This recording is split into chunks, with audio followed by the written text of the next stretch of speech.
नमस्कार मित्रांनो, आपण सर्वांचे पुन्हा एकदा स्वागत आहे रोजगार मराठी या युट्यूब चॅनलवरती। तर मित्रांनो, आजच्या व्हिडिओमध्ये अत्यंत महत्त्वाची माहिती आपण बघणार आहोत। आपण सर्व वाट बघत होता महावितरणच्या विविध पदांची जी जाहिरात आहे त्या जाहिरातीच्या अर्ज करण्याकरताची जी लिंक आहे ती उपलब्ध होण्याची, ती लिंक दिनांक 1 मार्च 2024 रोजी उपलब्ध झालेली आहे आणि हा ऑनलाईन अर्ज कशा पद्धतीने भरायचा याविषयी आपण आज सविस्तर माहिती जाणून घेणार आहोत।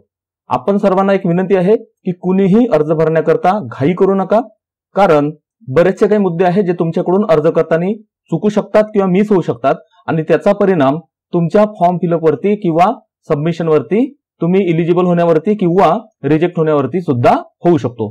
त्यामुळे हा जो व्हिडिओ आहे तो स्टेप बाय स्टेप स्वरूपामध्ये तुम्हाला दिला जात आहे। विविध जे 6 पद्धतीचे मुद्दे आहेत फॉर्म भरण्याच्या बाबतीत, ते मुद्दे सुद्धा आपण स्टेप बाय स्टेप कशा पद्धतीने फॉर्म भरायचा, कोणकोणती माहिती कोणकोणत्या पॉइंटच्या अंतर्गत सबमिट करायची, ही सविस्तरपणे माहिती आपण आजच्या व्हिडिओमध्ये बघून घेणार आहोत। सर्वप्रथम तुम्हाला काय करायचं आहे की अर्ज भरण्याच्या अगोदर, म्हणजे अर्ज भरणे चालू करण्याच्या अगोदर तुमच्याकडे काही गोष्टी अवेलेबल असणे आवश्यक आहे, म्हणजे तुम्हाला जास्त त्रास होणार नाही किंवा अगदी कमी वेळामध्ये तुम्ही योग्य पद्धतीने फॉर्म भरू शकता। तर तुम्हाला काय काय ठेवायचं मित्रांनो, तुम्हाला तुमच्या फोटोची, पासपोर्ट साईज फोटोची स्कॅन कॉपी अवेलेबल करून ठेवायची आहे। तिची साईज आहे मित्रांनो 20 KB ते 50 KB पर्यंत तुम्हाला फोटो कॉपी स्कॅन करून ठेवून द्यायची आहे। त्याचबरोबर तुमचं साइन म्हणजे तुमची सही ही सुद्धा तुम्हाला जेपीईजी किंवा पीएनजी स्वरूपामध्ये उपलब्ध करून ठेवून द्यायची आहे। तिची साईज पाहिजे आपल्याला 10 KB ते 20 KB पर्यंत। त्याचबरोबर तुमच्या डाव्या हाताचा अंगठा म्हणजे लेफ्ट हँड थंब हे सुद्धा एका कोऱ्या पेपरवरती थंब मारून घ्यायचा आहे, डाव्या हाताच्या अंगठ्याचा शाई लावून, आणि त्याची सुद्धा फोटो काढून तुम्हाला ठेवायची आहे। त्याची साईज ठेवायची आहे मित्रांनो 20 KB ते 50 KB पर्यंत। त्याचबरोबर हँड रिटन डिक्लेरेशन फॉर्म जो की तुम्हाला उपलब्ध करून दिले जाईल। महाट्रान्सकोच्या जाहिरातीच्या वेळेस हँड रिटन डिक्लेरेशनचा फॉर्मॅट उपलब्ध करून देण्यात आलेला नव्हता। आयबीपीएस तर्फेच एमआयडीसीच्या परीक्षेच्या वेळेस वेगळा एक फॉर्मॅट आपल्याला उपलब्ध करून देण्यात आला होता। त्यामध्ये काय काय लिहायचं आहे ते सर्व फॉर्मॅट त्या ठिकाणी लिहून आपल्याला दिलेला होता। तो आपल्याला स्वतःच्या अक्षरामध्ये लिहायचा होता आणि त्याची फोटोकॉपी साइन करून सबमिट करायची होती किंवा अपलोड करायची होती। तर तुम्हाला हँड रिटन डिक्लेरेशन सुद्धा लिहून त्याची फोटोकॉपी करून ठेवायची आहे, त्याची फोटो काढून ठेवायची आहे आणि त्याची साईज ठेवायची तुम्हाला 50 KB ते 100 KB। ठीक आहे, तर अशा पद्धतीने आपल्याला ह्या 4 गोष्टी आपल्याकडे उपलब्ध ठेवायच्या आहेत। त्याचबरोबर तुमचे 10वीचे मार्क्स, आयटीचे मार्क्स, पर्सेंटेज हे सर्व तुम्ही काढून ठेवा। शक्यतो आपण सर्वांना विनंती आहे की प्रत्येक वेळी फॉर्म भरताना तुम्हाला डॉक्युमेंट्स बघण्याची आवश्यकता लागू नये, त्यामुळे आपल्या एका वहीमध्ये किंवा डायरीमध्ये तुमचं 10वी, 12वी, आयटीआय, ग्रॅज्युएशन, पोस्ट ग्रॅज्युएशन जे काही शिक्षण झालेलं असेल त्या शिक्षणाचा मुद्दा किंवा नाव, त्याचबरोबर कोणत्या वर्षी तुम्ही पासआउट झाले, किती मार्कांपैकी किती मार्क्स तुम्हाला मिळाले आणि एकूण पर्सेंटेज किती, हे तुम्ही आधीच एका रजिस्टरमध्ये किंवा एखाद्या डायरीमध्ये लिहून ठेवा, म्हणजे वारंवार तुम्हाला तुमचे डॉक्युमेंट्स चाळत बसण्याची आवश्यकता पडणार नाही। तर मित्रांनो, ऑनलाईन फॉर्म कशा पद्धतीने भरायचा हे आता आपण बघून घेऊ। तर तुम्हाला यायचं मित्रांनो www.mahadiscom.in या वेबसाईटवरती। या वेबसाईटवरती आल्यानंतर तुम्हाला क्लिक करायचं आहे। शक्यतो तुम्ही कम्प्युटर किंवा लॅपटॉपचा वापर करा, तुम्ही मोबाईलवरून सुद्धा फॉर्म भरू शकता, पण त्याकरता तुम्हाला लँडस्केप मोडचा वापर करावा लागेल, कारण तुम्ही मोबाईलमध्ये जर लिंकवरती क्लिक केलं तर तुम्हाला तिथे एक एरर येतं। त्या ठिकाणी लिहिलेलं असतं की फक्त लँडस्केप मोडमध्ये फॉर्म भरला जाईल, म्हणजे तुमच्या मोबाईलचं रोटेशन तुम्हाला चेंज करावं लागेल। ठीक आहे, तर तुम्ही कम्प्युटर, लॅपटॉप किंवा मोबाईल कशाचाही वापर करू शकता, फक्त मोबाईल करता तुम्हाला लँडस्केपचा वापर करावा लागेल। तर इथे आपण आल्यानंतर अशा पद्धतीने एक पॉपअप येईल, त्याला तुम्ही क्लोज करून घ्या। तिथे आल्यानंतर तुम्हाला हा जो मुद्दा येतो बातम्या व ताज्या घोषणा, या ठिकाणी तुम्हाला हे स्लाइड होताना दिसेल, तर या ठिकाणी अधिक जे बटन आहे या बटनवरती तुम्हाला क्लिक करायचं आहे। क्लिक केल्यानंतर तुम्ही या पेजवरती रिडायरेक्ट होऊन जाल। या ठिकाणी दिलेलं आहे एमएससीडीसीएल जाहिरात क्रमांक 5 2023, जाहिरात क्रमांक 6 2023, जाहिरात क्रमांक 7 2023 आणि जाहिरात क्रमांक 8 2023। या ज्या जाहिराती आहेत त्या आहेत ज्युनियर असिस्टंट अकाउंटंट्स, विद्युत सहायक, जीईटी आणि डीईटी। तर या 4 पदांकरता ज्या जाहिराती प्रसिद्ध करण्यात आलेल्या होत्या, जाहिरात क्रमांक 5, 6, 7, 8 2023, या सर्व पदांकरता एकाच लिंकवरून, एकाच फॉर्मवरून तुम्ही अर्ज सादर करू शकता। तर या ठिकाणी आपल्याला क्लिक करायचं आहे click here to apply online application. या बटनवरती क्लिक केल्यानंतर अशा पद्धतीने तुम्हाला नवीन पेज ओपन झालेला दिसेल। या ठिकाणी click here for new registration या बटनवरती तुम्हाला क्लिक करायचं आहे आणि एकदा का तुम्ही रजिस्ट्रेशन केलं तर त्यानंतर तुम्हाला रजिस्ट्रेशन नंबर आणि पासवर्ड आणि तसेच सिक्युरिटी कोड टाकून या ठिकाणी सबमिट बटनवरती केल्यानंतर तुम्ही ऑनलाईन फॉर्म भरण्याच्या प्रोसेस करता वळता। तर या ठिकाणी तारखांवरती आपण नजर टाकूया। या ठिकाणी आपण जर बघितलं तर ऑनलाईन अर्ज करण्याची लिंक सुरू होत आहे 1 मार्च 2024 पासून, तर ऑनलाईन अर्ज करण्याची शेवटची तारीख आहे 20 मार्च 2024 पर्यंत। त्याचबरोबर एडिटिंग करण्याची सुद्धा जी तारीख आहे ती सुद्धा आहे फक्त 20 मार्च 2023 पर्यंत. त्याचबरोबर last date for printing your application म्हणजे तुमचं अर्ज, तुमचं ऍप्लिकेशन प्रिंट करण्याची शेवटची तारीख आहे 4 एप्रिल 2024 आणि ऑनलाईन फी भरण्याची तारीख आहे 1 मार्च 2024 ते 20 मार्च 2024 पर्यंत. ठीक आहे. त्याचबरोबर तुम्हाला एक आणखी विनंती आहे की या ठिकाणी जर आलं तर या ठिकाणी आपण बघू शकतो हाऊ टू अप्लाय या बटनवरती तुम्हाला क्लिक करायचं आहे आणि अर्ज कशा पद्धतीने आपल्याला फिल करायचा आहे याविषयीची सविस्तर पीडीएफ या ठिकाणी उपलब्ध करून देण्यात आलेली आहे. या ठिकाणी जर बघितलं तर फोटोची साईज किती पाहिजे, साइन, हँड डिक्लेरेशन, त्याचबरोबर लेफ्ट हँड थंब या सर्वांची साईज किती पाहिजे या ठिकाणी आपल्याला सविस्तरपणे दिलेलं आहे. व्हिडिओच्या सुरुवातीला आपण तसं बघितलेलंच आहे.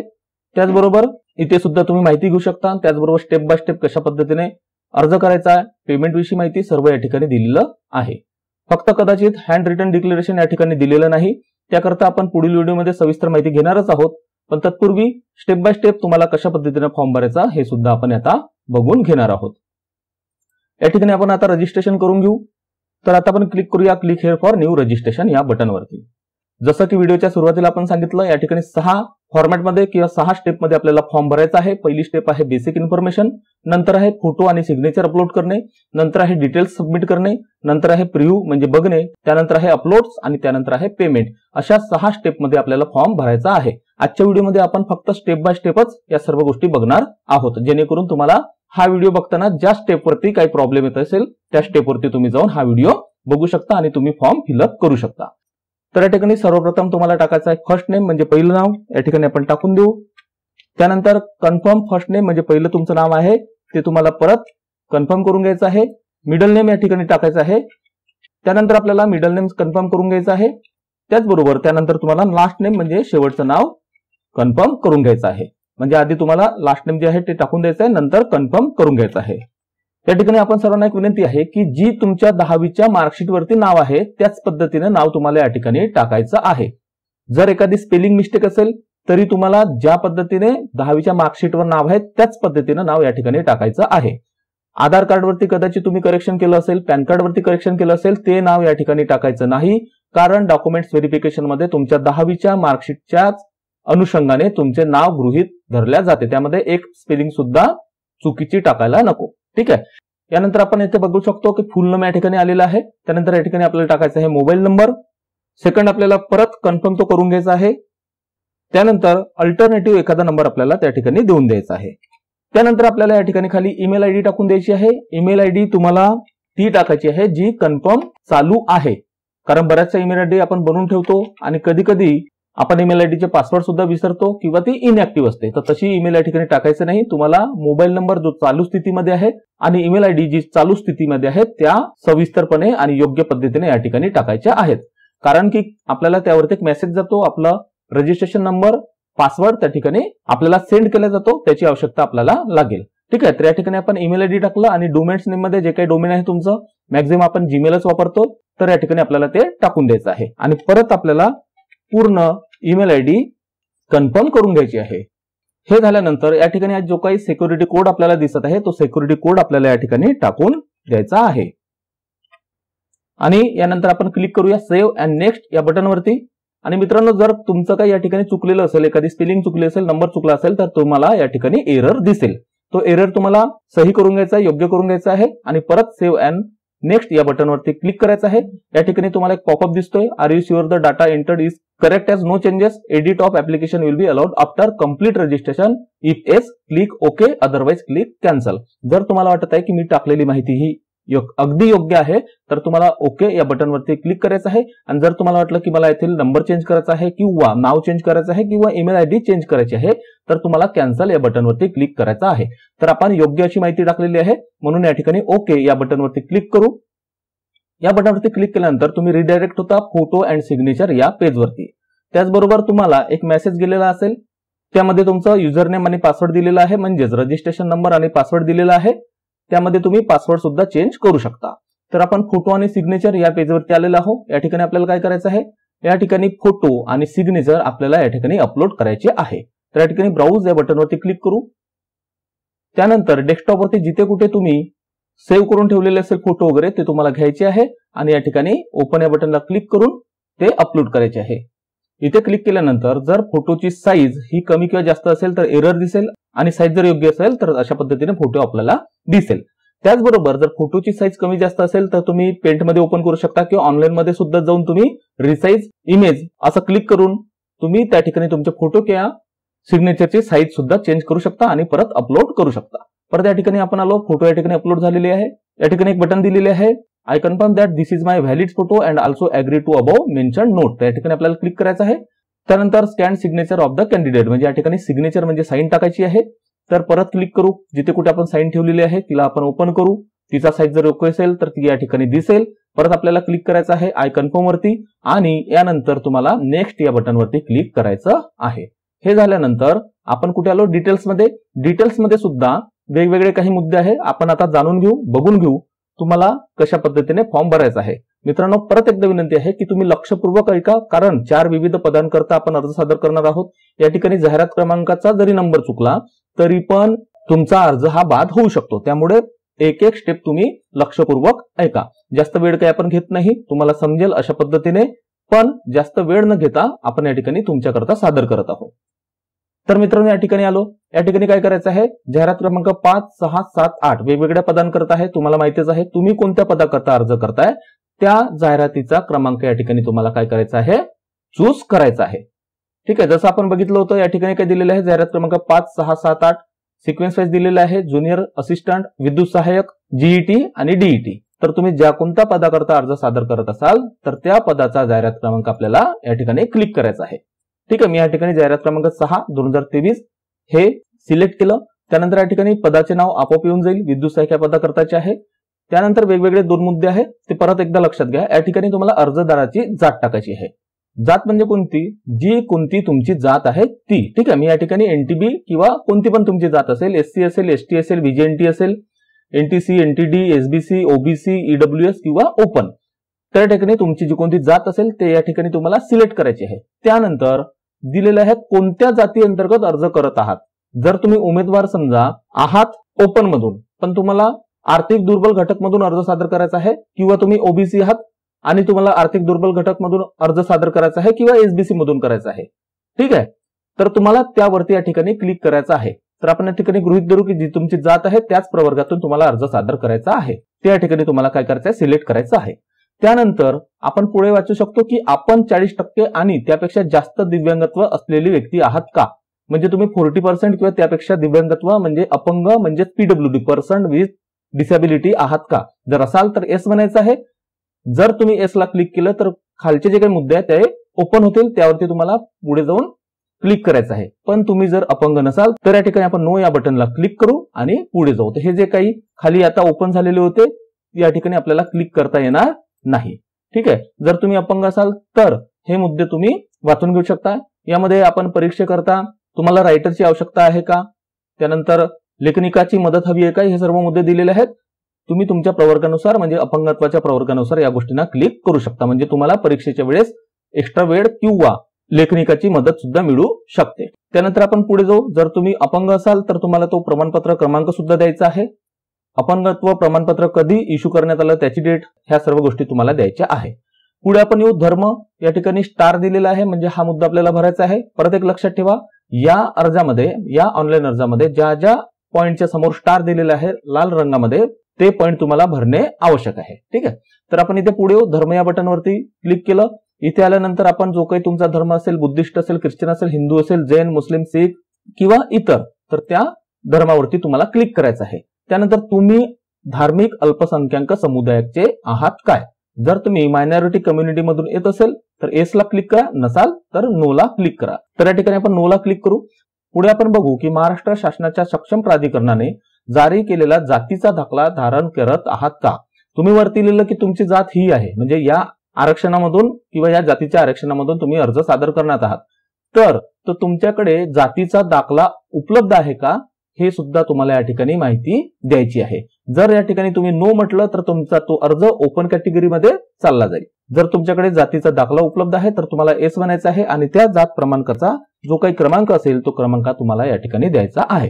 त्याचबरोबर तुमचे जे काही कास्ट सर्टिफिकेट आहे म्हणजे जात प्रमाणपत्र आहे ते कोणत्या दिवशी इश्यू करण्यात आले तर ती तारीख तुम्हाला तारीख, महिना आणि वर्ष अशा पद्धतीने लिहायचं आहे, म्हणजे ते येथे सिलेक्ट करून घ्यायचं आहे. त्यानंतर कोणत्या जिल्ह्यामधून तुमचं जातीचं प्रमाणपत्र जारी करण्यात आलं म्हणजे इश्यू करण्यात आलं त्याची माहिती तुम्हाला या ठिकाणी द्यायची आहे. पुढे आपण बघू की महाराष्ट्र शासनाच्या सक्षम प्राधिकरणाने दिलेले जात वैधता प्रमाणपत्र धारण करत आहात काय, म्हणजे याला आपण म्हणतो कास्ट व्हॅलिडिटी. एक गोष्ट लक्षात घ्या मित्रांनो, तुमच्याकडे सर्वांकडे जात प्रमाणपत्र असेल पण सर्वांकडे कास्ट व्हॅलिडिटी म्हणजे जात वैधता प्रमाणपत्र असेलच अशी आवश्यकता नाही. इथे घाबरण्याचं कारण नाही. तुमच्याकडे जर जात प्रमाणपत्र म्हणजेच जात वैधता प्रमाणपत्र असेल तर येस म्हणा, नसेल तर नो या बटनवरती क्लिक करा. त्याने काहीही फरक पडणार नाही. रूल असा आहे, तुम्ही जर शासकीय नोकरीमध्ये लागलात, तुम्ही ज्या कोणत्या जातीमधून किंवा तुम्ही ज्या कोणत्या प्रवर्गामधून अर्ज सादर केला आहात त्या प्रवर्गाचं आरक्षण मिळण्याकरता तुम्हाला नंतर डिपार्टमेंट मार्फत वेळ दिला जातो. त्यांच्याकडून एक पत्र दिलं जातं किंवा तुम्ही एक त्यांना अर्ज करून तुम्ही जात वैधता प्रमाणपत्र पडताळणी जे काही कार्यालय आहे त्या ठिकाणी अर्ज सादर करू शकता, तुमचे सर्व डॉक्युमेंट्स देऊ शकता आणि त्यानंतर तुम्हाला कास्ट व्हॅलिडिटी मिळून जाते. त्यामुळे तुमच्याकडे जर कास्ट सर्टिफिकेट आहे पण कास्ट व्हॅलिडिटी नाही तर तुम्हाला घाबरण्याचं कारण नाही. या ठिकाणी तुम्ही नो या बटनवरती क्लिक करू शकता. त्यानंतर आणखी एक महत्त्वाचा मुद्दा आहे, मी नेहमी व्हिडिओमध्ये सांगत असतो की कास्ट सर्टिफिकेट तुमच्याकडे असेल आणि जर तुम्हाला नॉन क्रिमिलेअर सर्टिफिकेट लागत असेल तर तुम्ही आत्ताच ते काढून ठेवा. हे मी मागे सुद्धा सांगितलं होतं. तर मित्रांनो, तुम्ही ज्या कोणत्या प्रवर्गातून मोडत असाल आणि त्या प्रवर्गाकरता जर नॉन क्रिमिलेअर सर्टिफिकेट लागत असेल तर ते तुमच्याकडे आहे का, असेल तर येस म्हणायचं आहे, नसेल तर नो म्हणायचं आहे.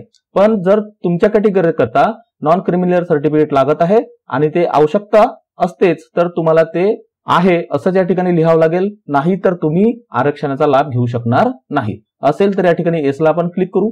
त्यानंतर महाराष्ट्र शासनाच्या सक्षम प्राधिकरणाने दिलेले आर्थिक दृष्ट्या दुर्बल घटक पात्र प्रमाणपत्र धारण करत आहात का, म्हणजेच आपण याला म्हणू ईडब्ल्यूएस. तर तुम्ही ईडब्ल्यूएस प्रवर्गामधून अर्ज जर सादर करत असाल तर तुम्हाला या ठिकाणी ते प्रमाणपत्र उपलब्ध असेल तर तुम्हाला येस करायचं आहे, नसेल तर नो करायचं आहे. पुढे आपण बघू उमेदवार प्रावीण्य प्राप्त खेळाडू आहे काय. तर या ठिकाणी तुम्हाला जर तुम्ही प्रावीण्य प्राप्त खेळाडू असाल तर तुम्हाला येसला क्लिक करायचं आहे, नसाल तर नो या बटनवरती क्लिक करायचं आहे. परत एक मुद्दा लक्षात घ्या मित्रांनो, माझ्याच संपर्कातील एक उमेदवार आहे, त्यांच्याकडे स्टेट लेवलचं किंवा मोठ्या लेवलचं सर्टिफिकेट नव्हतं पण चुकीने मागच्या भरतीमध्ये त्यांनी या ठिकाणी येस म्हटलं होतं. त्यांच्याकडे जिल्हा लेवलचं सर्टिफिकेट होते, त्यामुळे त्यांचा सिलेक्शन लिस्टमध्ये नाव येऊन सुद्धा अर्ज हा बाद करण्यात आला होता. हा मुद्दा खूपच महत्वाचा आहे. जर तुमच्याकडे प्रॉपर खेळाडूचं प्रमाणपत्र असेल तरच तुम्ही येस म्हणा, नसेल तर या ठिकाणी नो या बटनवरती क्लिक करा. ठीक आहे. या ठिकाणी जर तुम्ही येस केलं तर या ठिकाणी तुम्हाला सर्टिफिकेट क्रमांक सुद्धा द्यावा लागेल. त्यानंतरचा प्रश्न आहे, तुम्ही माजी सैनिक आहात का. येस असेल तर येस, नो असेल तर नो. त्यानंतर तुम्ही अपंग माजी सैनिक आहात का. येस असेल तर येस, नो असेल तर नो.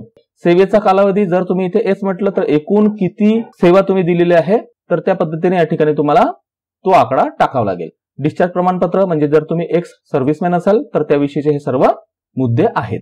त्यानंतर डिपेंडेंट ऑफ एक्स सर्व्हिसमॅन आहात का, म्हणजे जे एखाद्या घटनेमध्ये किंवा एखाद्या हल्ल्यामध्ये जे आपले सैनिक शहीद झालेले आहेत त्या शहीदांच्या परिवारातील डिपेंडेंट व्यक्ती जर तुम्ही असाल तर या ठिकाणी येस म्हणायचं आहे, नसाल तर नो या बटनवरती तुम्हाला क्लिक करायचं आहे. त्यानंतर तुम्ही अनाथांसाठीच्या आरक्षणाचा लाभ घेऊ इच्छिता का, म्हणजे अनाथ जो काही प्रवर्ग आहे त्यातून तुम्ही अर्ज सादर करू इच्छित आहात का. जर तुम्ही अनाथ या प्रवर्गातून अर्ज सादर करत असाल तर येस, नाही तर नो. पुढे आपण बघू, आपण प्रकल्पग्रस्त आरक्षणाचा लाभ घेऊ इच्छित आहात का. येस, नो तुम्हाला ते ठरवायचं आहे. त्यानंतर तुम्ही यापूर्वी पीएपीचा लाभ घेतला आहे का. या ठिकाणी येस असेल तर येस, नो असेल तर नो. त्यानंतर हा जो मुद्दा आहे हा फक्त जे काही प्रकल्पग्रस्त आहेत त्यांच्याकरताच आहे. त्यानंतर आपण बघू, आपण भूकंपग्रस्तांच्या आरक्षणाचा लाभ घेऊ इच्छित आहात का. येस, नो तुम्ही तुमच्या कॅटेगरीनुसार या ठिकाणी किंवा तुमच्याकडे असलेल्या प्रमाणपत्रानुसार या ठिकाणी तुम्हाला येस नो क्लिक करायचा आहे. त्यांच्याकरता हा एक प्रश्न आहे की यापूर्वी तुम्ही ईएपीचा लाभ घेतला आहे का. Yes, no. त्यानंतर अर्जदार महिला आरक्षणाअंतर्गत अर्ज सादर करत आहे का. याच्याकरता येस, नो या पद्धतीने क्लिक करायचं आहे. त्यानंतरचा प्रश्न आहे की आपण महावितरणचे कर्मचारी आहात का. येस, नो हा मुद्दा अतिशय महत्वाचा आहे. एक लक्षात घ्या, या जाहिरातीमध्ये जे काही बाह्य स्त्रोत कर्मचारी आहे किंवा आउटसोर्स कर्मचारी आहे त्यांना सुद्धा प्रतिवर्षी 2 गुण अशा पद्धतीने जास्तीत जास्त 5 वर्षाकरता 10 गुण देण्यात येणार आहे. तर त्या उमेदवारांनी या ठिकाणी नो या बटनवरती क्लिक करायचं आहे. तुम्ही एमएससीडीसीएलचे कर्मचारी नाही आहात, तुम्ही आउटसोर्स म्हणजे तुम्ही कॉन्ट्रॅक्टर कडून आलेले उमेदवार असल्यामुळे तुम्हाला या ठिकाणी नो या बटनवरती क्लिक करायचं आहे. पण जे उमेदवार महावितरणचे कर्मचारी आहेत, कोणत्याही पदावरती, तर त्या उमेदवारांना या ठिकाणी येस या बटनवरती क्लिक करायचं आहे. पण आउटसोर्स म्हणजेच बाह्यस्त्रोत कर्मचाऱ्यांनी या ठिकाणी नो या बटनवरती क्लिक करायचं आहे. ठीक आहे. जर तुम्ही महावितरणचे कर्मचारी असाल तर तुम्हाला सीपीएफ नंबर या ठिकाणी टाकायचा आहे. ठीक आहे. त्यानंतर तुम्ही डिपार्टमेंटमध्ये कोणत्या तारखेला रुजू झालात, त्यानंतर कोणत्या पदावरती काम करत आहात, कामाच्या ठिकाणाचे किंवा झोनचे नाव या ठिकाणी तुम्हाला टाकायचे आहे. त्याचबरोबर तुम्ही उमेदवारांकरता एक प्रश्न आहे की तुम्ही इतर कोणत्याही शाखेतील अभियांत्रिकी तंत्रज्ञानातील पदवी पदविका असलेले महावितरणचे कर्मचारी आहात का. म्हणजे तुमच्याकडे इंजिनिअरिंगचे डिप्लोमा किंवा डिग्री आहे का, आणि त्याचबरोबर तुम्ही महावितरणचे कर्मचारी आहात का, त्यांच्याकरता हा प्रश्न होता. जर तुम्ही महावितरणचे कर्मचारी या मुद्द्यासमोर नाही केलं तर तो प्रश्न या ठिकाणी ओपन होणार नाही. पुढचा मुद्दा बघू की तुम्ही प्रशिक्षणार्थी आरक्षण अंतर्गत अर्ज करत आहात का. येस नो अशा पद्धतीने टाकायचं आहे. पुढे आपण बघू ज्या कंपनीत शिक्षण पूर्ण केले आहे त्या कंपनीचे नाव. हा जो प्रश्न आहे अप्रेंटिसशिप उमेदवारांकरता आहे. ज्या उमेदवारांचं शिकाऊ उमेदवारी पूर्ण झालेला आहे त्यांनी येस म्हणायचं आहे. ज्या उमेदवारांचा शिकाऊ उमेदवारी म्हणजे अप्रेंटिसशिप पूर्ण झालेले नाही त्यांनी नाही या बटनवरती क्लिक करायचं आहे. जर तुम्ही अप्रेंटिसशिप पूर्ण केलेली आहे तर येस या बटनवरती क्लिक करू, आणि कोणत्या कंपनीमध्ये तुम्ही अप्रेंटिसशिप पूर्ण केलेली आहे ते या ठिकाणी तुम्हाला सिलेक्ट करायचे आहे. एमएससीडीसीएल, एमएसपीजीसीएल, एमएससीटीसीएल किंवा एमएससीबी. म्हणजे एमएससीबी एक असताना तुम्ही जरी अप्रेंटिसशिप पूर्ण केली असेल तरी तुम्ही क्लिक करू शकता, किंवा डिस्ट्रीब्युशन, जनरेशन आणि ट्रान्समिशन कोणत्याही कंपनीत काम केलं असेल, अप्रेंटिसशिप पूर्ण केली असेल तर तुम्हाला त्या ठिकाणी क्लिक करायचं आहे. किती कालावधीचं तुम्ही प्रशिक्षण पूर्ण केलेलं आहे म्हणजे शिकाऊ उमेदवारी पूर्ण केलेली आहे तो आकडा या ठिकाणी टाकायचा आहे.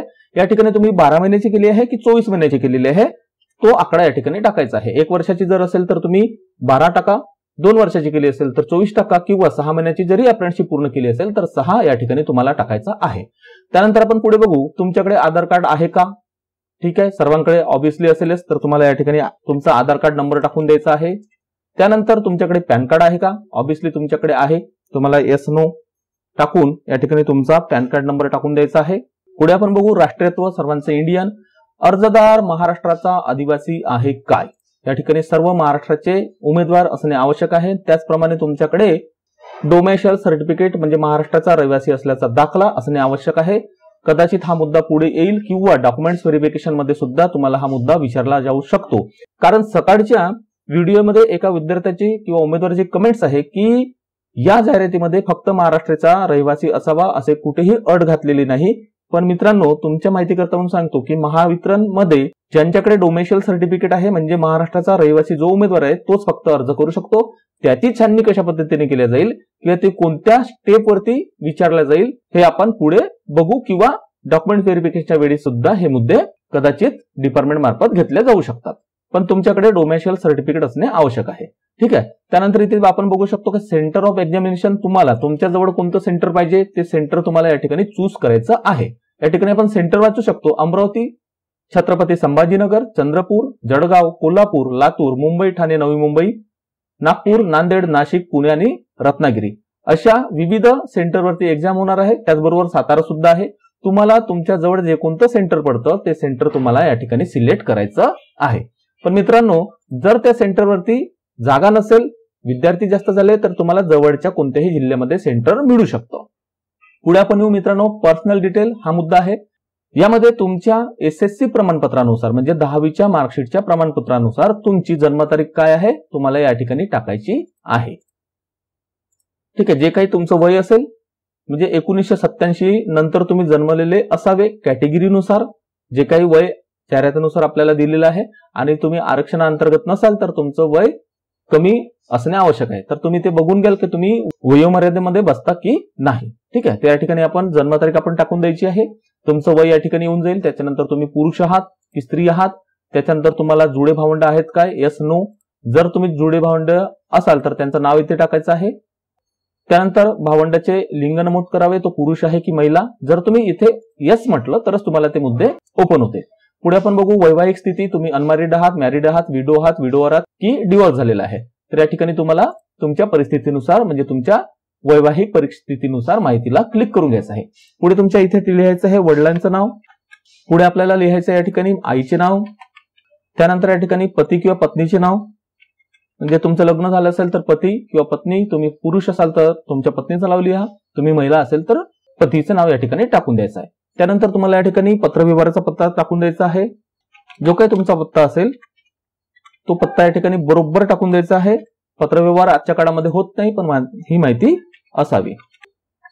या ठिकाणी तुम्हाला तुमचं जे काही राज्य आहे ते सिलेक्ट करून घ्यायचं आहे। तुमचा जो काही पिन कोड असेल तो पिन कोड या ठिकाणी टाकून द्यायचा आहे। त्यानंतर जर तुमचा पत्रव्यवहाराचा पत्ता आणि राहण्याचा पत्ता हा जर सेम असेल तर तुम्हाला या ठिकाणी same as address for correspondence या बटनवरती क्लिक करायचं आहे आणि त्यानंतर choose the address for GST invoice, म्हणजे या ठिकाणी दोन पैकी तुम्हाला करस्पॉन्डन्स ऍड्रेस किंवा परमनंट ऍड्रेस पैकी एक ऍड्रेस तुम्हाला चूज करून घ्यायचा आहे। आणि या ठिकाणी रक्कम दिलेली आहे ऍप्लिकेशन फी, ठीक आहे, 147 रुपये 50 पैसे। कॅटेगरीमध्ये आपण अर्ज टाकल्यामुळे हे तुम्हाला वेगवेगळी रक्कम या ठिकाणी येऊ शकते, ठीक आहे। ही माहिती आपण जो काही मुद्दा होता डिटेल्स या मुद्द्याअंतर्गत आपण फिलअप केलेली आहे। आता या ठिकाणी एकदा आपल्याला बटनवरती क्लिक करायचं आहे व्हॅलिडेट युअर डिटेल। या बटनवरती क्लिक केल्यानंतर जर एरर असेल तर अशा पद्धतीने तुम्हाला एरर दिसेल। आपण या ठिकाणी बघू की कोणता एरर आलेला आहे, ठीक आहे। तर या ठिकाणी आपण पोटजात टाकलेली नव्हती, पोटजात आपण या ठिकाणी टाकून दिली आणि परत आपण व्हॅलिडेट युअर डिटेल्स या बटनवरती क्लिक करू। व्हेरीफाईड सक्सेसफुली आलेलं आहे। इथे आपण ओके या बटनला क्लिक करू आणि सेव्ह अँड नेक्स्ट या बटनला आपण आता क्लिक करू। इथे क्लिक केल्यानंतर डिटेल्स याच मुद्द्याअंतर्गत आपण पुढे आलेलो आहोत। या ठिकाणी काही डिटेल्स आपल्याला टाकायचं आहे। एसएससी म्हणजे 10वी, महाराष्ट्र राज्य माध्यमिक व उच्च माध्यमिक शिक्षण मंडळ यांचे 10+2 म्हणजे आपली जे काही एसएससी असते, म्हणजे आपलं जे काही शिक्षण आहे 10वीचं त्याविषयीची माहिती आपल्याला टाकायची आहे। म्हणजे या ठिकाणी 10वीची माहिती टाकायची आहे आणि या ठिकाणी 12वीची माहिती टाकायची आहे। तर या ठिकाणी मंडळाचं नाव म्हणजे आपलं पुणे मंडळ, जे काही आपलं मंडळ असेल म्हणजे या ठिकाणी तुमच्या इन्स्टिट्यूटचं, युनिव्हर्सिटीचं किंवा मंडळाचं नाव टाकायचं आहे। आपण या ठिकाणी एक टाकून देऊ पुणे बोर्ड, ठीक आहे। त्याच्यानंतर 10वी तुम्ही कोणत्या तारखेला उत्तीर्ण झाले, तुमच्या मार्कशीटवरती ही तारीख दिलेली असते, ती तारीख तुम्हाला या ठिकाणी टाकायचं आहे। आणि कोणत्या वर्षी तुम्ही पासआउट झाले ही माहिती सुद्धा या ठिकाणी टाकायची आहे। त्यानंतर तुम्हाला किती पर्सेंटेज मिळाले बघा, ही माहिती तुम्हाला अत्यंत लक्षपूर्वक टाकायची आहे, ठीक आहे। जे काही मार्क्स तुम्हाला होते ते मार्क्स तुम्हाला या ठिकाणी टाकायचे आहे। मग ते तुमचे मार्क्स फर्स्ट क्लासमध्ये होते, सेकंड मध्ये होते की पास क्लासमध्ये होते त्यावरती क्लिक करायचं आहे। त्यानंतर तुम्ही जर 12वी पासआउट असाल तर ती 12वी तुम्ही कुठून पासआउट झाले, कोणत्या बोर्डातून पासआउट झाले त्याविषयी इथे माहिती द्यायची आहे। तुमच्या मार्कशीटवरती लिहिलेली असते, ठीक आहे। कशामधून 12वी पासआउट झाले, आर्ट, सायन्स, कॉमर्स, त्यावरती क्लिक करायचं आहे आणि मार्कशीटवरती कोणती तारीख दिलेली आहे पासआउटची ते सुद्धा तुम्हाला या ठिकाणी लिहायची आहे। त्यानंतर किती पर्सेंट तुम्हाला मिळाले होते ते सुद्धा त्या ठिकाणी टाकून द्यायचे आहे। तो सुद्धा क्लास कोणता होता तुमचा, फर्स्ट क्लास, सेकंड क्लास की पास क्लास, त्यावरती क्लिक करायचं आहे। त्यानंतर या ठिकाणी दिलेलं आहे की आयटीआय व्यवसाय पाठ्यक्रम पूर्ण केल्यावर राष्ट्रीय व्यवसाय प्रशिक्षण परिषद नवी दिल्ली यांनी 20 तांत्रिक किंवा तारतांत्रिक अथवा centre of excellence electric sector व्यवसायासाठी दिलेले राष्ट्रीय व्यवसाय प्रशिक्षण प्रमाणपत्र किंवा महाराष्ट्र राज्य व्यवसाय परीक्षा मंडळ यांनी प्रमाणित केलेले 2 वर्षाचा पदविका, त्या ठिकाणी तुमच्या इन्स्टिट्यूटचं नाव म्हणजे कोणत्या आयटीआय मधून तुम्ही पासआउट झालेले आहात, ठीक आहे, किंवा बोर्ड कोणता होता, युनिव्हर्सिटी कोणती होती, युनिव्हर्सिटी तर नसणार, ते इन्स्टिट्यूटचे ते तुमचं नाव आहे, गव्हर्नमेंट आयटीआय असेल, प्रायव्हेट असेल तर त्याविषयी माहिती या ठिकाणी तुम्हाला द्यायची आहे। त्यानंतर विषय कोणता होता तुमचा, इलेक्ट्रिशियन होता, वायरमॅन होता की काय होतं ते या ठिकाणी तुम्हाला माहिती द्यायची आहे। त्यावरती सुद्धा तुम्हाला पासआउटची जे काही डेट असेल ती डेट या ठिकाणी तुम्हाला टाकायची आहे आणि त्यामध्ये तुम्हाला किती पर्सेंट होते ती माहिती या ठिकाणी टाकायची आहे। त्यानंतर पदवी जर झाली असेल तुमची, म्हणजे ग्रॅज्युएशन असेल, पोस्ट ग्रॅज्युएशन असेल किंवा तुमचं डिप्लोमा झालं असेल, डिग्री झाली असेल, ही सर्व माहिती तुम्हाला या ठिकाणी टाकायची आहे। आणि इतर काही तुमचं शिक्षण झालेलं असेल, एका उमेदवाराचं परत कमेंट होती की एमएस साठी झाले नसेल तर अर्ज सादर करू शकता का, तर नक्कीच मित्रांनो तुमच्याकडे जर एमएस साठीचं सर्टिफिकेट जरी नसेल तरी सुद्धा तुम्ही अर्ज सादर करू शकता, ठीक आहे। तर तुमच्याकडे जे काही माहिती असेल ते तुम्हाला या ठिकाणी फिलअप करायची आहे। त्यानंतर प्रश्न दिलेला आहे की do you have Marathi language certificate as per advertise condition, म्हणजे जाहिरातीमध्ये दिलेल्या माहितीनुसार तुमच्याकडे मराठीचं सर्टिफिकेट आहे का, तर तुम्हाला या ठिकाणी येस या बटनवरती क्लिक करायचं आहे।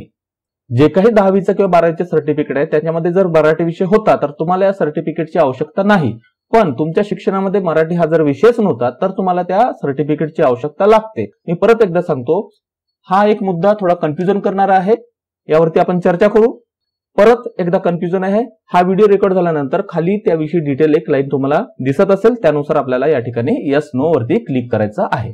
त्यानंतर बघू की शिकाऊ प्रशिक्षण योजनेअंतर्गत इलेक्ट्रिशियन, वायरमॅन किंवा अप्रेंटिसशिप परीक्षा उत्तीर्ण झाल्याची तारीख, म्हणजे तुम्ही अप्रेंटिसशिप कोणत्या तारखेला पासआउट झाले याविषयी या ठिकाणी माहिती तुम्हाला द्यायची आहे. वरती जे बघितलं होतं हे प्रमाणपत्राची तारीख आहे, त्याविषयीची माहिती आहे, म्हणजे तुमच्या मार्कशीटची, जे तुम्ही ITI पासआउट झाले त्यातली. आणि ही जी माहिती आहे ही माहिती आहे मित्रांनो तुमच्या अप्रेंटिसशिपची, म्हणजे तुमचं ITI झाल्यानंतर 2 वर्षाचं 1 वर्षाचं जे काही अप्रेंटिसशिप झाले असेल त्याविषयीची ही माहिती आहे. त्यानंतर आपण बघू की तुम्ही ITI उत्तीर्ण झाल्यानंतर महावितरणमध्ये तांत्रिक आउटसोर्स म्हणून काम केले आहे का किंवा करत आहात का. जर तुम्ही बाह्यस्त्रोत कर्मचारी असाल, तुमच्याकरता अत्यंत महत्वाचा मुद्दा आहे. जर तुम्ही बाह्यस्त्रोत कर्मचारी असाल तर तुम्हाला येस या बटनवरती क्लिक करायचं आहे. जर तुम्ही बाह्यस्त्रोत कर्मचारी नसाल तर तुम्हाला नो या बटनवरती क्लिक करायचं आहे. बाह्यस्त्रोत कर्मचाऱ्यांना प्रतिवर्षाकरता 2 गुण, या पद्धतीने जास्तीत जास्त 5 वर्षाकरता 10 गुण देण्यात येणार आहे. त्याची पद्धत मागच्या व्हिडिओमध्ये आपण चर्चा केली होती. एकूण 150 प्रश्नाच्या मार्कांचे 90 मार्कामध्ये किंवा 90% मध्ये कन्व्हर्टेशन केले जाणार आहे आणि त्यानंतर त्यामध्ये तुमच्या प्रत्येक वर्षाच्या 2 गुणाप्रमाणे जास्तीत जास्त 5 वर्षाकरता 10 गुण दिल्या जाणार आहे. त्यापैकी जर तुम्ही 2 वर्ष काम केलं असेल तर 4 गुण, 3 वर्ष काम केलं असेल तर 6 गुण, 4 वर्ष काम केलं असेल तर 8 गुण आणि 5 वर्ष काम केले असेल तर 10 गुण तुमच्या एकूण मिळालेल्या गुणांमध्ये ऍड केल्या जाणार आहे. म्हणून हा मुद्दा तुम्ही अत्यंत काळजीपूर्वक भरा. या ठिकाणी एस केल्यानंतर कोणत्या विभागामध्ये, म्हणजे तुमच्या डिव्हिजनचं नाव तुम्हाला लिहायचं आहे. कोणत्या डिव्हिजनमध्ये तुम्ही काम करत आहात किंवा तुम्ही काम केलेलं आहे. तर मित्रांनो आवश्यकता नाही की तुम्ही सध्या सुद्धा काम करत असाल. तुम्ही जर यापूर्वी आउटसोर्स म्हणून महावितरणमध्ये काम केलेलं असाल तर नक्कीच तुम्ही या ठिकाणी यस या बटनवरती क्लिक करायचं आहे. पुढे आपण बघू की ITI उत्तीर्ण झाल्यानंतर आउटसोर्स म्हणून काम केल्याचा किंवा काम करण्याचा कालावधी काय आहे. किती तारखेपासून, कोणत्या वर्षापासून तुम्ही काम करत आहात हे तुम्हाला बराच विचार करून तुमच्याकडे अवेलेबल असलेल्या डॉक्युमेंट्सच्या आधारे ही माहिती तुम्हाला फिलअप करायची आहे. तुमचे एकूण पिरियड म्हणजे किती वर्ष किती महिने झाले हे या ठिकाणी दिसेल आणि फक्त इथे माहिती टाकायची म्हणून टाकायची नाही, तर ते तुम्हाला प्रूफ सुद्धा करावी लागेल. त्याच्याकरता तुमच्या डिव्हिजन मधून किंवा तुमच्या कॉन्ट्रॅक्टर कडून तुम्हाला सर्टिफिकेट वगैरे दिल्या जाईल किंवा तशी पडताळणी डॉक्युमेंट्स व्हेरिफिकेशनच्या वेळी सुद्धा केल्या जाऊ शकते. त्याच्यामुळे तुम्ही जे प्रूफ करू शकता तीच माहिती या ठिकाणी टाका, कारण तुम्ही कदाचित चांगला अभ्यास करून चांगले मार्क्स मिळवू शकता, पण ही माहिती तुम्ही चुकीची भरल्यामुळे किंवा तुम्ही प्रूफ करू न शकल्यामुळे तुमचा अर्ज बाद होण्याचा चान्सेस असू शकतो. ठीक आहे. त्याचबरोबर आणखी एक मुद्दा तुम्हाला लक्षात ठेवायचा मित्रांनो की या ठिकाणी तुम्ही काय केलं की एका डिव्हिजनचं नाव टाकलं. उदाहरणार्थ मी मुलुंड डिव्हिजन या ठिकाणी टाकलं, उदाहरण घेऊ. ठीक आहे. तर पण तुम्ही काय केलं की 1-1.5 वर्ष एका ठिकाणी काम केलं आणि 2-3 वर्ष एका ठिकाणी काम करत, तर तुम्हाला काय करायचं आहे, ऍड मोर या बटनवरती क्लिक करायचं आहे. परत तुम्ही कुठे काम केलं, आपण पकडू की ठाणे डिव्हिजनला उदाहरण घेऊ, तर त्या ठिकाणी तुम्ही कधीपासून, कोणत्या तारखेपासून, कोणत्या महिन्यापर्यंत काम केलं हे सुद्धा तुम्हाला या ठिकाणी टाकायचं आहे. आणि त्यामध्ये वरती जे टाकाल ते तुम्हाला लेटेस्ट टाकावं लागेल. म्हणजे तुम्ही आत्ता जिथं काम करताय ती माहिती इथे वरती टाकणार आणि त्याच्या अगोदर जिथे काम केलं आहे ती माहिती तुम्हाला इथे टाकावी लागेल. म्हणजे डिसेंडिंग ऑर्डरने तुम्हाला या ठिकाणी माहिती टाकावी लागेल. तर अशा पद्धतीने एकूण तुमचा कालावधी या ठिकाणी येऊन जाईल. इथे कन्फ्युज व्हायचं नाहीये. इथे वरती तुम्हाला सध्याचं काम, त्याच्यानंतर तुम्हाला आधीचं काम, आणि ते फक्त तुम्हाला आउटसोर्स म्हणून MSEB मध्ये केलेल्या कामाचाच अनुभव या ठिकाणी किंवा MSEDCL म्हणजे Maharashtra state electricity distribution company limited म्हणजेच महावितरणमध्ये फक्त तुम्ही आउटसोर्स म्हणून काम केलेलं असेल तीच माहिती या ठिकाणी द्यायची आहे.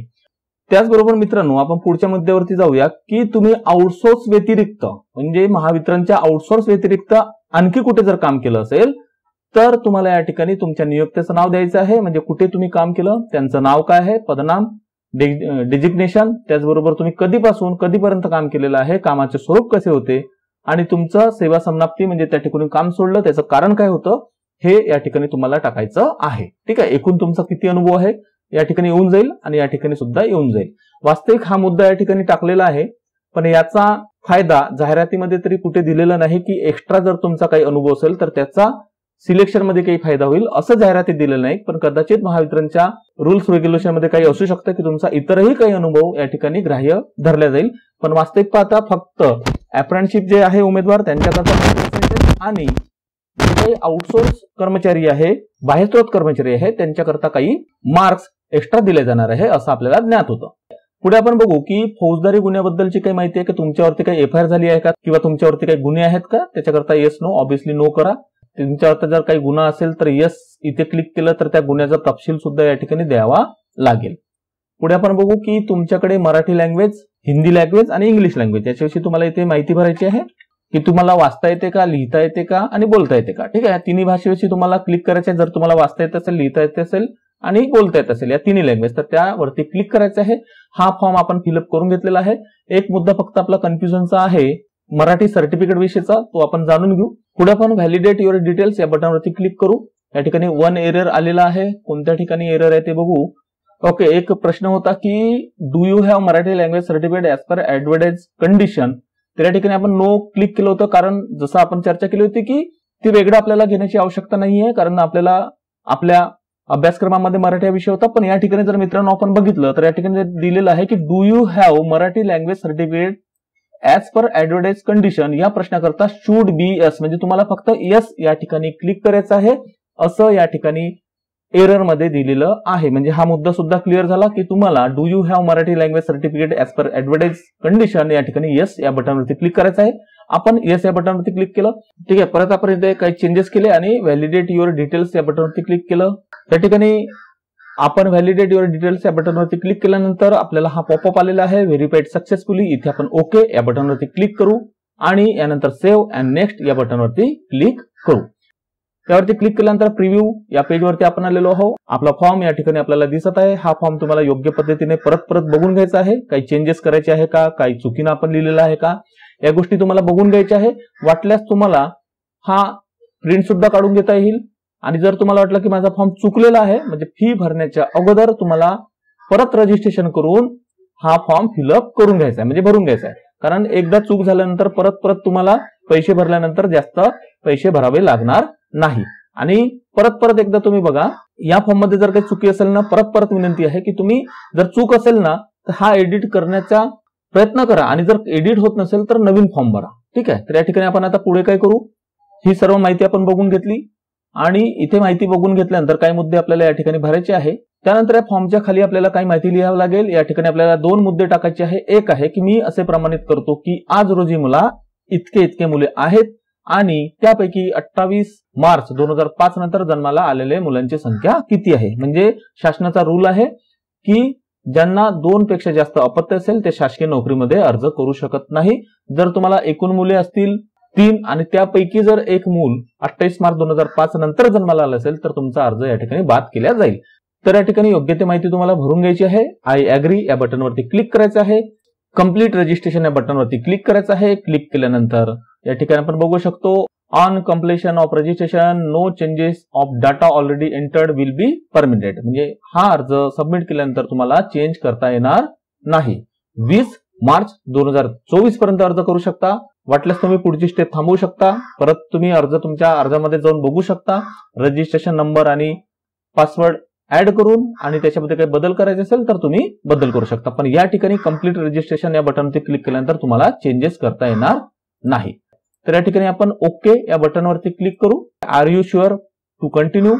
ठीक आहे, या ठिकाणी आपण परत ओके या बटनवरती क्लिक करू. या बटनवरती क्लिक केल्यानंतर आपण रिडायरेक्ट कुठे झालो आहे, अपलोड्स या बटनवरती. या ठिकाणी तुम्हाला तुमच्या डाव्या हाताचा अंगठ्याचा इम्प्रेशन जे आहे ते टाकायचं आहे. त्याचबरोबर हँड रिटन डिक्लेरेशन ते सुद्धा टाकायचं आहे आणि त्यानंतर टाकायचं सिक्युरिटी कोड आणि सेव्ह अँड नेक्स्ट या बटनवरती क्लिक करायचं आहे. हँड रिटन डिक्लेरेशन आपल्याला IBPSच्या पेजवरती दिसलं नाही, त्याच्याविषयी आपण लवकरच माहिती घेऊ की कशा पद्धतीने डिक्लेरेशन लिहायचं आहे, पण ते अपलोड करावं लागतं. तर आपण लेफ्ट हँड इम्प्रेशन मध्ये एखादी इमेज टाकून देऊ. तुम्हाला योग्य ती इमेज टाकून द्यायची आहे. ती इमेज तुम्हाला बघून घ्यायची. मी या ठिकाणी फक्त JPG फोटो असल्यामुळे ती ओके करतोय. त्यानंतर आपल्याला हँड रिटन डिक्लेरेशन सुद्धा टाकायचं आहे. ठीक आहे, तुम्हाला लिहून घ्यायचं आहे आणि ते या ठिकाणी अपलोड करायचं आहे. या ठिकाणी आपण बघू शकतो साईज दिले 50 KB टू 100 KB. या 2 गोष्टी तुम्ही अपलोड केल्या. या ठिकाणी आपल्याला टाकायचं आहे सिक्युरिटी कोड आणि या ठिकाणी क्लिक करायचं आपल्याला सेव्ह अँड नेक्स्ट या बटनवरती. Are you sure the data entered is in correct as no changes edit of application will be allowed after final submit. If yes click okay, otherwise click cancel. जर तुम्हाला वाटतं की ही सर्व माहिती आपली okay आहे तर ओके या बटनवरती क्लिक करायचं आहे. सेव्ह अँड नेक्स्ट या बटनवरती क्लिक केल्यानंतर तुम्हाला या ठिकाणी अमाऊंट भरण्याकरता आपल्याला येईल कॅटेगरीनुसार आपल्याला या ठिकाणी 147 रुपये 50 पैसे आलेले आहे। तर तुम्हाला पेमेंट या मोड वरती जाऊन तुम्हाला पेमेंट सुद्धा करून घ्यायचं आहे। या ठिकाणी आपण काय करू, हा जो सिक्युरिटी कोड आहे तो टाकू, सबमिट क्लिक करू। Do you want to submit, म्हणजे या ठिकाणी आपल्याला फक्त माहिती दिली आहे की ही अमाऊंट तुम्हाला भरायला येणार आहे आणि या ठिकाणी सिक्युरिटी कोड टाकला, सबमिट या बटनवरती क्लिक केला आणि ओके या बटनवरती आपण क्लिक केलं तर आपण रिडायरेक्ट कुठे होतो आता, पेमेंट फॉर्म या पेजवरती। या ठिकाणी तुम्हाला काय करायचं आहे, पेमेंट तुम्हाला भरून घ्यायचं आहे। तर या ठिकाणी वेगवेगळ्या पद्धतीने तुम्ही पेमेंट करू शकता, credit card, debit card, internet banking, valent किंवा कॅश कार्ड, QR कोड आणि UPI। या ठिकाणी सरळ QR या बटनवरती क्लिक करा, ठीक आहे, मेक पेमेंट बटनवरती क्लिक करा आणि या ठिकाणी तुम्हाला अमाऊंट दिसेल, प्रोसेस विथ पेमेंट या ठिकाणी दिसेल तुम्हाला मित्रांनो QR कोड, ठीक आहे। एकतर तुम्ही इथे UPI ID टाकू शकता किंवा ही जे QR कोड आहे क्लिक हेअर टू सी किंवा स्कॅन या बटनवर क्लिक केला, तुमचा मोबाईल काढा, फोन पे किंवा गुगल पे ओपन करा आणि हा QR कोड स्कॅन केला आणि पेमेंट करून घ्या। तर अशा पद्धतीने मित्रांनो तुम्ही पेमेंट करून तुमचा फॉर्म हा कंप्लीट करू शकता। तर मित्रांनो बरेचसे मुद्दे आपले क्लिअर झालेले आहेत। त्या व्यतिरिक्त सुद्धा जर तुम्हाला काही प्रश्न असतील, काही मुद्दे असतील तर तुम्ही नक्कीच आमच्याशी संपर्क करा। आपण सर्वांना माहितच आहे की महावितरण, महापारेषण, महानिर्मिती सारख्या विविध डिपार्टमेंटच्या फक्त तांत्रिक प्रवर्गातील पदांकरता आपण सविस्तर अशी माहिती देत असतो आणि तुमचे काही प्रश्न असतील, तुमचे काही मुद्दे असतील ती डिपार्टमेंट पर्यंत सुद्धा पोहोचवण्याचे आपण काम करत असतो। कारण MIDCच्या वेळेस सुद्धा काही मुद्दे आले होते, तसेच महाट्रान्सकोच्या वेळेस सुद्धा काही मुद्दे आले होते, तर आमची टीम डिपार्टमेंट पर्यंत पोहोचून तुमचे मुद्दे पोहोचवण्याचं काम करत असते। तर मित्रांनो लवकरच भेटूया नवीन व्हिडिओमध्ये नवीन माहिती सोबत। आपण सर्वांना येणाऱ्या सर्व परीक्षांकरता बेस्ट ऑफ लक। तर मित्रांनो जोमाने अभ्यासाला लागा आणि सर्वांना पुनश्च खूप खूप शुभेच्छा। धन्यवाद।